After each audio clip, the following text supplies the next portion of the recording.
Bom, essa é a questão 3, a questão que foi proposta para a resolução.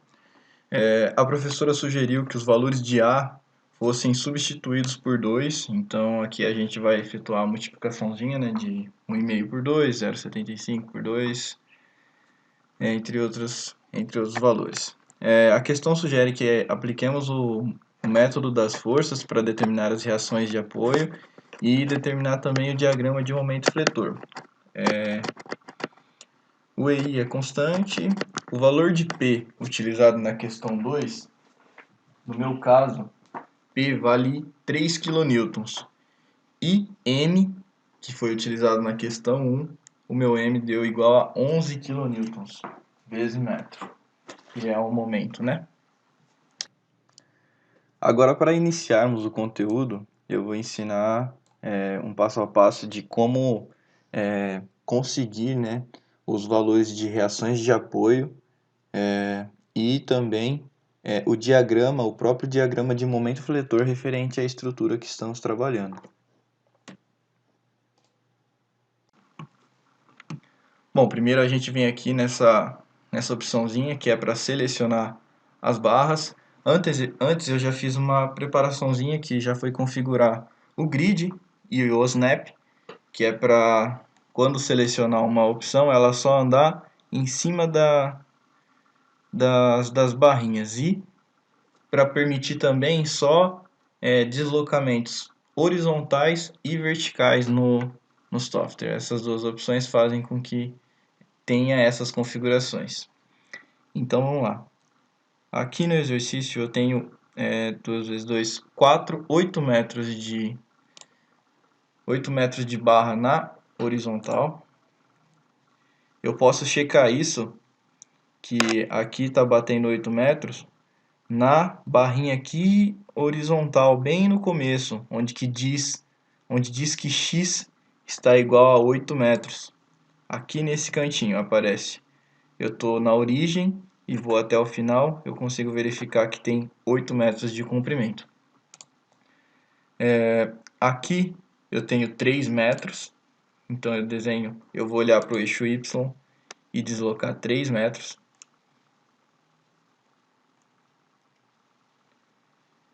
Vamos lá, 3 metros. Aqui a mesma coisa, mas 3 metros.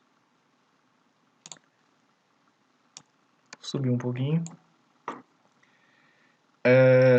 No centro dela, eu tenho mais 2 metros a partir do centro. Então eu venho aqui em 4.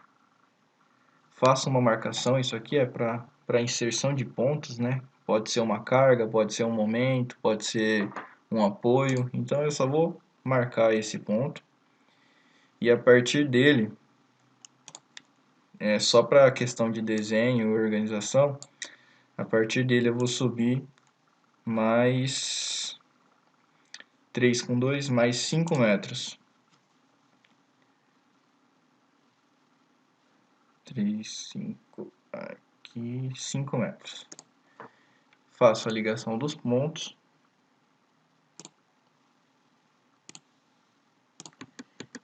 E agora essa barra eu já posso excluí-la.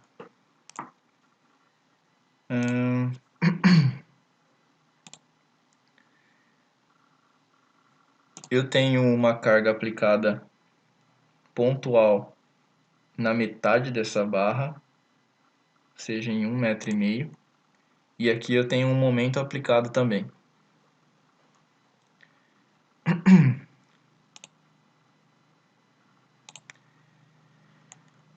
Nesse cantinho de cima aqui, eu possuo uma rótula.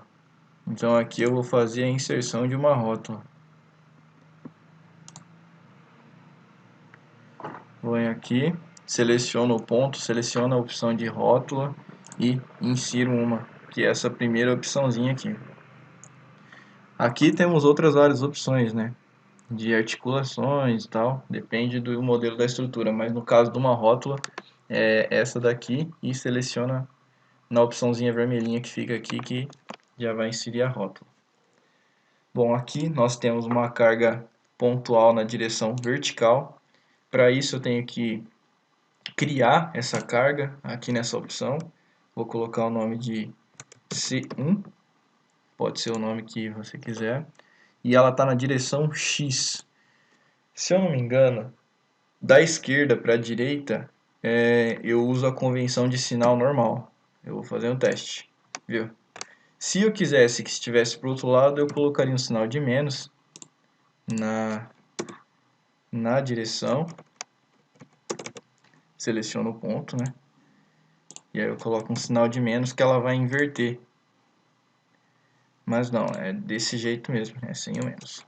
É da esquerda para a direita.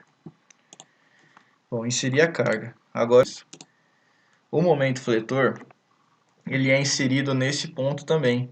Só que eu crio um momento só para ele, que eu vou chamar de M1. E aqui eu já selecionei o pontinho. Aqui, M na direção Z, sentido horário. Eu acho que o sentido horário aqui é meio que ao contrário. Então eu vou adotar um negativo e vou colocar 11 kN para verificar o sentido. Exatamente. Ele considera o sentido horário com um sinal negativo aqui. Bom, deixa eu verificar, mas acho que a estrutura está pronta. Não, faltam os apoios. Eu tenho um apoio engastado aqui nesse ponto. Venho aqui, seleciono, marco como ponto e marco como ponto. Pode ver que tem um erro aqui, ó. A barra não está encostando, então eu vou refazê-la. Venho, seleciono em cima. Agora sim. Beleza, seleciono esse ponto para inserir uma reação de um apoio, aliás. Seleciono esse ponto para inserir um apoio. Vamos lá, ele é um engaste, então ele é fixo no eixo X, fixo no eixo Y e fixo no eixo Z. E aplico o engaste. Neste ponto, eu tenho um engaste, um apoio móvel. Então ele permite a rotação em Z, permite em X, o deslocamento em X e só retém o movimento em Y. Dessa forma. Bom, a minha estrutura está montada na após a montagem da estrutura, é necessário configurar as propriedades da estrutura. Para isso, a gente vem nessa primeira opçãozinha, que chama materiais e parâmetros. A gente clica nela, cria um novo material e parâmetro. Vou chamar de 3. E aqui a gente deixa em Generic Isotropic mesmo. Então, aí a gente vem, seleciona toda a estrutura, ela tem que ficar com as barrinhas todas vermelhas. Clico aqui para aplicar por toda a estrutura e depois aqui.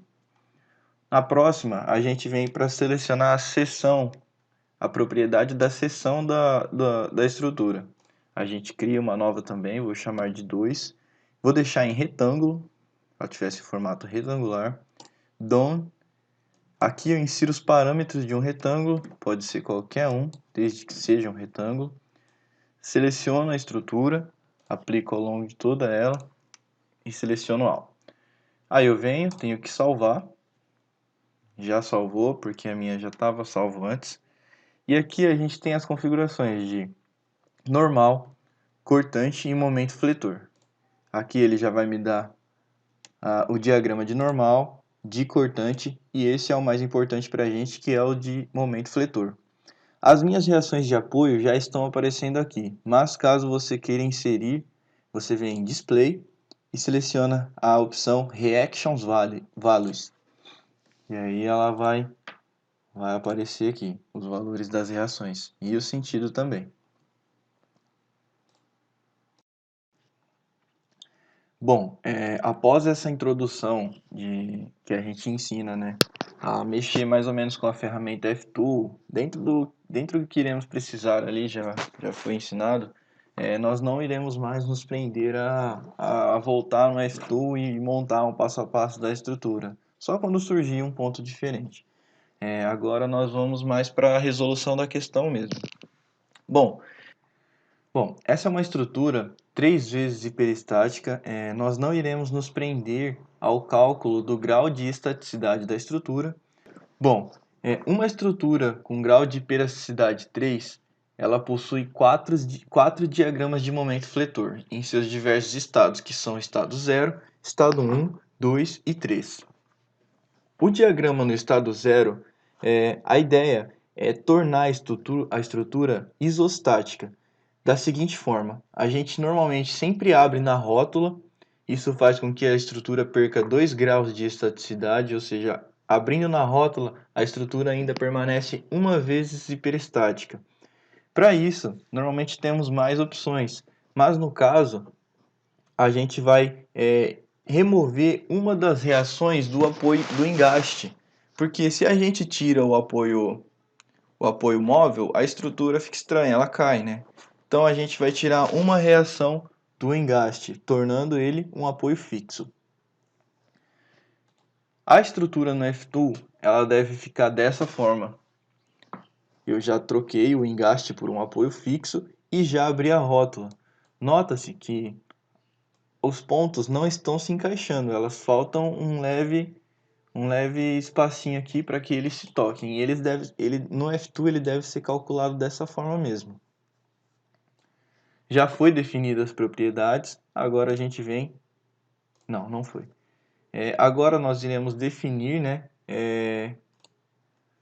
as propriedades do material e o formato da estrutura também. A gente vem, seleciona por tudo, igualzinho fizemos anteriormente. Seleciona por tudo e pede o diagrama. Aqui a gente já tem o diagrama de momento fletor do estado 0 da estrutura. Agora vamos traçar o diagrama do estado 1 da estrutura. Para isso, no estado 1, as cargas existentes elas são removidas e na abertura da rótula, pode ser na abertura da rótula ou eu já posso fazer na reação de apoio, mas primeiro eu vou fazer na abertura da rótula. Na abertura da rótula, nós vamos jogar uma carga unitária na direção vertical ou horizontal, tanto faz. Primeiramente, eu vou jogar essa carga na direção horizontal. Então vamos lá, vou criar unitária horizontal 1 e ela vai ter uma força na direção x de 1 kN, que é uma carga unitária. No outro ponto, eu venho e chamo ela de unitária na horizontal 2 e dou menos 1 no outro ponto. Feito isso, é só definir o diagrama de momento fletor. O estado 2 da estrutura, nós vamos jogar uma carga unitária também, só que na direção vertical na abertura da rótula. Então, vamos criar as cargas, unitária vertical 1, unitária vertical 1, aqui ela vai estar na direção Y e ela vai valer 1. Unitária vertical 2,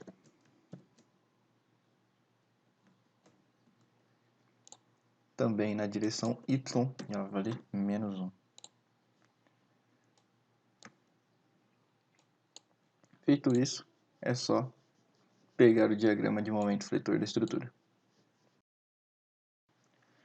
Por último, nós temos o estado 3, que nós vamos acrescentar um momento unitário aqui neste ponto, aqui neste apoio, onde nós removemos uma reação, que no caso foi a de momento fletor. Para isso, nós vamos desconsiderar esses pontos, nós vamos zerar a carga aqui. Após desconsiderar as cargas aplicadas aqui, nós inserimos o momento fletor unitário no sentido horário. Feito isso, é só girar o diagrama unitário e está pronto o diagrama no estado 3.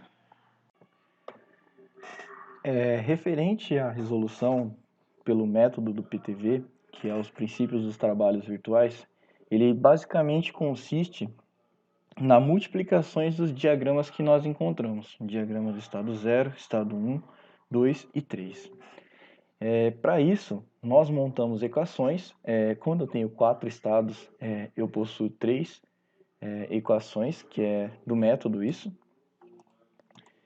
E aí a gente vem e define as equações, que fica o momento 0 vezes o momento 1, que não é nada mais do que o diagrama, o momento do diagrama no estado 0 vezes o momento do diagrama no estado 1. Para uma melhor organização, nós separamos as equações em trechos. Então a gente pega a primeira integral, a segunda, a terceira e a quarta e dá um nome a ela, para depois, posteriormente, quando a gente tiver que juntar, a gente saber a sequência e não fazer, né, não resolver equações à toa também, porque você pode ver que o C se repete, a letra D se repete, a letra G se repete, e isso ajuda, né, na hora da resolução para a gente ganhar tempo. Definido as equações e o seu nome, nós vamos para a parte de substituição e multiplicação de diagrama, que funciona da seguinte forma. A gente está trabalhando com a variável A, que é a integral do diagrama no momento 0, vezes o momento 1. Aqui a gente tem o diagrama no estado 0 e o diagrama no estado 1. A gente faz a multiplicação por barras, então essa multiplicação é referente a cada uma das barras. Quando há o surgimento de diagramas de momento que as barras são zero, a gente não calcula, porque qualquer multiplicação que envolva zero é zero. Então a gente não considera na questão por questão de praticidade, né? E também, quando nós temos uma barra que parcialmente está zerada, nós temos que encontrar essa distância em y, através, pode ser, como a gente está trabalhando com a F2, a gente vem na F2, encontra essa distância em y, e no outro diagrama, a gente vem e encontra essa mesma distância em y para saber a altura da figura que está formando, no caso desse trapézio. Então a gente vai multiplicar este triângulo por este trapézio. Outra coisa que eu esqueci de comentar é que as multiplicações dos diagramas se dão por figuras geométricas, onde posteriormente nós vamos identificar as figuras geométricas que estão em análise e depois substituir por uma integral tabelada em relação às figuras geométricas através dessa tabela, que é a tabela para cálculo de integral do produto de duas funções. Então a gente tem triângulo com triângulo, triângulo com quadrado, triângulo com trapézio, nas mais diversas variadas a gente encontra aqui. Bom, esse aqui foi um exemplo, né, onde eu peguei esta barra, e fiz a multiplicação do triângulo por o trapézio, que eu acabei de mencionar. Então a gente faz da seguinte forma. Eu encontrei a altura de 1,5 para y, esse vai ser o meu comprimento L. Encontrei a altura do meu triângulo, que foi fornecido pelo meu F2, e do meu trapézio, que também foi fornecido pelo F2. Encontrei os dois lados. E aí eu venho na tabela de integral e identifico, né? Eu tenho um triângulo vezes um trapézio. O triângulo com o maior lado para esquerda e o trapézio também. Então, logo eu identifico que eu devo utilizar esta equação. E ela já vem falando todas as suas nomenclaturas, né? O que significa. Então, L é referente ao comprimento da integral. A altura do triângulo. 2 alfa, a altura maior do trapézio. E beta, a altura menor do trapézio. A partir disso, nós vamos substituir as figuras pela equação. Após isso, substituir os números da equação pelo que está sendo pedido e seguimos com o cálculo. Então, nós fazemos o somatório de A, que vai ser esse trecho vezes este trecho vezes esse trecho. Aqui acontece algo interessante, que não foi mencionado ainda.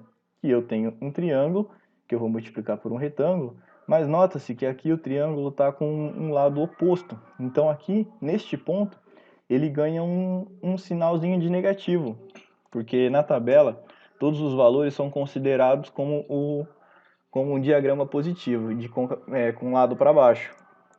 E aí, quando aparece o oposto, a gente vai e altera o sinal da equação, que é o que acontece aqui neste ponto. O primeiro triângulo é referente a este, o segundo ponto aqui é referente a este triângulo com este retângulo. Já esse aqui, que ganha o sinal de negativo, é referente a este triângulo com este retângulo. A outra parte que sobra é esse triângulo grandão, né, esta barra toda, com este retângulo todo. E aí a gente chega num valor para variável A. E assim sucessivamente, nós repetimos este método para definir todas estas variáveis. Quando repetidas, a gente só anota o valor e, feito isso, a gente vem e substitui todas as variáveis pelos valores que nós encontramos. Então, as equações ficam desta forma. Aqui estão os valores de todas as letras, né, os nomes que nós definimos. Feito isso, a gente vem, substitui os valores que encontramos, certo? E aí, para achar os valores de x1, x2 e x3, que são os valores referentes às cargas unitárias que nós aplicamos, que é a carga no estado 1, no estado 2 e o momento do estado 3, que foi o que nós fizemos, a gente vem, substitui e monta uma matriz, pois eu tenho 3 equações com 3 incógnitas. Então a gente vem, isola este primeiro aqui e faz a igualdade, né, e isola ele. A gente fez esse isolamento e resolveu essa matriz através do Excel, onde eu coloquei os valores de x1, x2, x3, isolei, e aí através deste comando, onde eu selecionei a primeira matriz com a segunda, eu encontrei os valores de x1, x2 e x3. Esses valores de x1, x2 e x3, eles vão ser utilizados para substituir os momentos as cargas unitárias que nós substituímos. Após substituir as cargas unitárias e o momento unitário, nós efetuamos o procedimento de cálculo já conhecido em isostática, que é aqui, estas são as cargas que nós vamos substituir, por exemplo, essa daqui do estado 1, nós vamos substituir os valores unitários pelo x1. E aí nós fazemos o cálculo de momento unitário, nós fazemos o cálculo das reações de apoio conforme nós o conhecemos na isostática, né? Feito isso, nós vamos achar as reações de apoio e após achar as reações de apoio é possível definir o diagrama de momento fletor e está resolvido o nosso exercício. Aqui os valores que dado o diagrama já pelo F2 e também as reações de apoio.